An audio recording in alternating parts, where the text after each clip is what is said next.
بسم اللہ الرحمن الرحیم۔ السلام علیکم ناظرین، اللہ پاک کا لاکھ لاکھ احسان ہے کہ جس مالک لم یزل نے ہمیں رمضان المبارک کا بابرکت مہینہ دوبارہ عطا کیا ہے۔ رمضان المبارک کے روزے ہر عاقل و بالغ پر فرض ہیں۔ ناظرین، عوام کے اندر کم علمی کی وجہ سے، دین کے دور ہونے کی وجہ سے کچھ باتیں ایسی پائی جاتی ہیں جن باتوں کا حقیقت کے ساتھ کوئی تعلق نہیں۔ وہ غلط فہمیاں، وہ غلط باتیں کون کون سی ہیں، اس ویڈیو میں ہم تفصیل سے بات کریں گے۔ آپ نے ویڈیو کو آخر تک لازمی دیکھنا ہے تاکہ آپ کے علم میں بھی اضافہ ہو، اور اصلاح کی نیت سے آگے دوستوں کو شیئر لازمی کریں۔ ویڈیو پسند آئے تو لائک، چینل کو سبسکرائب ضرور کر دیں۔ آئیے شروع کرتے ہیں۔ پہلی غلط فہمی، الٹی آنے سے روزہ ٹوٹ جاتا ہے، جبکہ درست مسئلہ یہ ہے کہ از خود کتنی ہی الٹی یعنی قے آئے روزہ نہیں ٹوٹتا، البتہ خود یعنی قصداً جان بوجھ کر مثلاً انگلی وغیرہ منہ میں ڈال کر قے کی اور وہ منہ بھر ہو تو روزہ ٹوٹ جاتا ہے، جبکہ روزہ دار ہونا یاد ہو۔ دوسری غلط فہمی، حالت روزہ میں احتلام ہو جائے تو روزہ ٹوٹ جاتا ہے، جبکہ درست مسئلہ یہ ہے کہ حالت روزہ میں احتلام سے روزہ نہیں ٹوٹتا۔ تیسری غلط فہمی، کچھ لوگ کہتے ہیں کہ تھوک یا بلغم نگل جانے سے روزہ ٹوٹ جائے گا یا مکروہ ہوگا، اس بنا پر وہ بار بار تھوکتے رہتے ہیں، جبکہ درست مسئلہ یہ ہے کہ تھوک اور بلغم جب تک منہ میں ہے ان کو نگلنے سے روزہ نہیں ٹوٹے گا۔ ہاں، منہ سے باہر مثلاً ہتھیلی پر تھوک کر پھر منہ میں دوبارہ ڈالا تو روزہ ٹوٹ جائے گا، اور ایسا عام طور پر کوئی نہیں کرتا۔ چوتھی غلط فہمی، کچھ لوگ روزے میں تیل، خوشبو لگانے اور منہ زیر ناف صاف کرنے کو درست نہیں سمجھ رہے ہوتے۔ درست مسئلہ یہ ہے کہ یہ کام روزے کی حالت میں جائز ہیں۔ سرما لگانے سے بھی روزہ نہیں ٹوٹے گا، البتہ کاجل کا حکم سرمے والا نہیں، کاجل سے پرہیز کیا جائے۔ پانچویں غلط فہمی، رمضان میں سحری میں آنکھ نہ کھلے اور سحری کھانا چھوٹ جائے تو روزہ نہیں ہوتا، جبکہ درست مسئلہ یہ ہے کہ سحری روزے کے لیے شرط نہیں۔ رات میں نیت کر لی جائے یا پھر نصف النہار یعنی دہوا کبرا سے پہلے نیت کر لی تب بھی ٹھیک ہے، لیکن سحری کا وقت ختم ہونے کے بعد نیت کی جائے تو تین چیزیں خاص مد نظر رکھی جائے۔ اول یہ کہ روزہ بند ہونے کے بعد سے نیت کرنے تک قصداً کوئی منافی روزہ کام مثلاً کھانا پینا وغیرہ نہ کیا ہو۔ دوسرا یہ کہ یہ نیت کرے کہ میں روزہ بند ہونے کے وقت سے روزے سے ہوں۔ تیسرا یہ ہے کہ نصف النہار کے بعد نیت نہیں ہو سکتی۔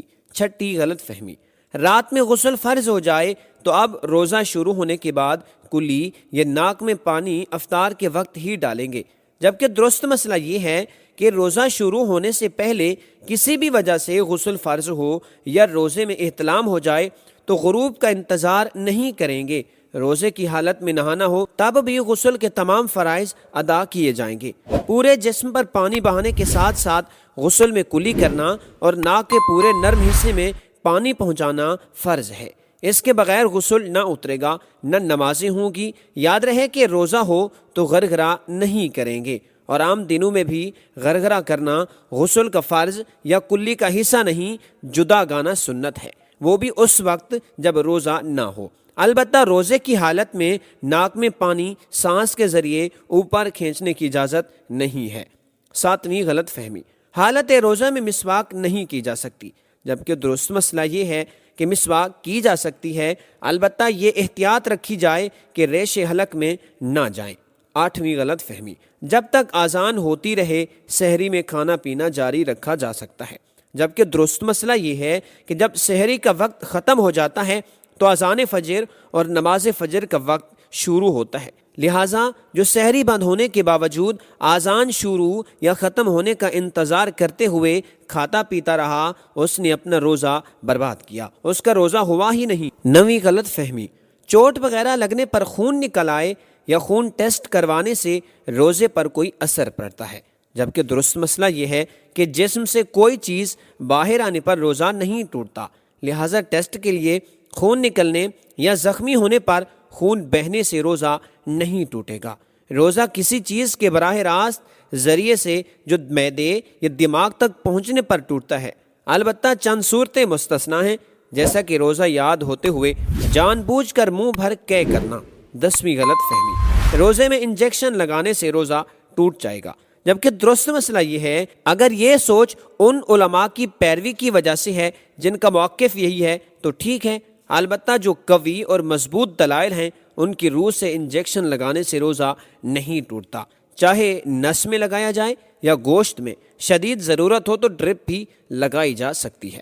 11ویں غلط فہمی، روزے میں عطر یا خوشبو سونگھنے سے روزہ ٹوٹ جاتا ہے، جبکہ درست مسئلہ یہ ہے کہ مائع خوشبو یعنی لیکوڈ حالت میں یا ٹھوس خوشبو سونگھنے سے روزہ نہیں ٹوٹتا، البتہ اگر کسی نے اگربتی کا دھواں مثلا منہ یا ناک کے ذریعے اندر کھینچا جو کہ لا محالہ حلق میں جائے اور یوں ہی کسی بھی خوشبودار یا غیر خوشبودار دھوئیں کی دھونی اس طرح لی کہ مثلا اس کے دھوئیں کو ناک یا منہ سے حلق میں داخل کیا تو روزہ ٹوٹ جائے گا۔ 12ویں غلط فہمی، کچھ لوگ سمجھتے ہیں کہ جس دن سفر کرنا ہے اس دن روزہ چھوڑ سکتے ہیں، جبکہ درست مسئلہ یہ ہے کہ اگر صبح صادق کے وقت حالت سفر میں ہوں تو روزہ چھوڑ سکتے ہیں، لیکن اگر صبح صادق کے بعد سفر شروع کرنا ہو تو اس دن کا روزہ نہیں چھوڑ سکتے، لیکن اگر صبح صادق کے بعد سفر شروع کرنا ہو تو اس دن کا روزہ نہیں چھوڑ سکتے، البتہ اگر دن کے وقت شرعی مسافت والا سفر شروع کیا اور ابھی مسافر ہی ہوں تو اگلے دن کا روزہ چھوڑ سکتے ہیں، اور حالت سفر میں جتنے بھی روزے چھوڑے جائیں بعد میں ان کی قضا کرنا ہوگی۔ 13ویں غلط فہمی، کچھ لوگ سمجھتے ہیں کہ جو مرض یا کسی اور درست عارضے یا بغیر عذر کے روزہ چھوڑ دے تو فدیہ دینا اس کا متبادل ہے، جبکہ درست مسئلہ یہ ہے کہ ایسا سمجھنا درست نہیں۔ روزہ کسی بیماری کی بنیاد پر ترک کیا ہو یا بغیر کسی عذر کے، پہلا مرحلہ یہ ہے کہ اس روزے کے بدلے ایک روزہ قضا رکھے۔ فدیہ صرف اس صورت میں متبادل ہوگا جب بڑھاپے کی وجہ سے روزہ رکھنے کی قدرت نہ ہو، نہ ہی آئندہ قدرت ملنے کی امید ہو، ایسے شخص کو شیخ فانی کہتے ہیں۔ اس کی تفصیل بہار شریعت یا فیضان رمضان کتاب سے دیکھیے۔ 14ویں غلط فہمی، کچھ لوگ سمجھتے ہیں کہ ٹوتھ پیسٹ کرنے سے روزہ ٹوٹ جاتا ہے، جبکہ درست مسئلہ یہ ہے کہ مطلقاً ہر صورت میں ٹوتھ پیسٹ کرنے سے روزہ نہیں ٹوٹتا۔ ہاں، اگر ٹوتھ پیسٹ کے ذرات حلق سے نیچے اتر گئے تو اب روزہ ٹوٹ جائے گا۔ اسی بنا پر روزے کی حالت میں ٹوتھ پیسٹ کرنے سے علماء کرام منع فرماتے ہیں اور اس کے ذرات کا حلق سے نیچے اترنے کا اندیشہ ہوتا ہے۔ اگر ذرات حلق سے نیچے نہ اتریں تب بھی ٹوتھ پیسٹ کرنا مکروہ ہے۔ 15ویں غلط فہمی، کچھ لوگ سمجھتے ہیں کہ ہر قسم کا روزہ چاہے فرض ہو، واجب یا نفل، چاہے رمضان کا ادا روزہ ہو یا قضا، اس کے توڑنے سے کفارہ لازم ہوگا، جبکہ درست مسئلہ یہ ہے کہ ہر روزہ توڑنے سے کفارہ لازم نہیں ہوتا، بلکہ صرف رمضان کا ادا روزہ توڑنے سے کفارہ لازم ہوتا ہے، اور اس کی بھی مخصوص شرائط ہیں جو کتب فقہ میں مذکور ہیں۔ کچھ صورتیں ایسی ہیں جن میں رمضان کا روزہ توڑنے سے کفارہ لازم نہیں ہوتا اور کچھ میں کفارہ لازم ہوتا ہے، البتہ قضا کا ایک روزہ رکھنا ہر صورت میں لازمی ہے۔ 16ویں غلط فہمی، کچھ لوگ سمجھتے ہیں کہ روزے کی حالت میں ٹھنڈک کے لیے نہانا کلی کرنا مکروہ ہے، جبکہ درست مسئلہ یہ ہے کہ روزے کی حالت میں ٹھنڈک حاصل کرنے کے لیے نہانا یا کلی کرنا بلکہ بدن پر گیلا کپڑا لینا بھی مکروہ نہیں۔ ہاں، اگر پریشانی ظاہر کرنے کے لیے گیلا کپڑا لپیٹا تو مکروہ ہے کہ عبادت میں دل تنگ ہونا اچھی بات نہیں۔ 17ویں غلط فہمی، بعض لوگ سمجھتے ہیں کہ روزہ چھوٹ جائے جب بھی 60 روزے بطور کفارے کے رکھنا ہوتے ہیں۔ درست مسئلہ یہ ہے کہ روزہ چھوڑ دینے پر اس کی صرف قضا لازم ہے، یعنی ایک روزہ قضا کا بعد میں رکھنا لازم ہوگا، البتہ بغیر عذر شرعی روزہ چھوڑنا سخت گناہ کا کام ہے۔ ایسی صورت میں قضا کرنے کے ساتھ ساتھ توبہ بھی کرنا ہوگی۔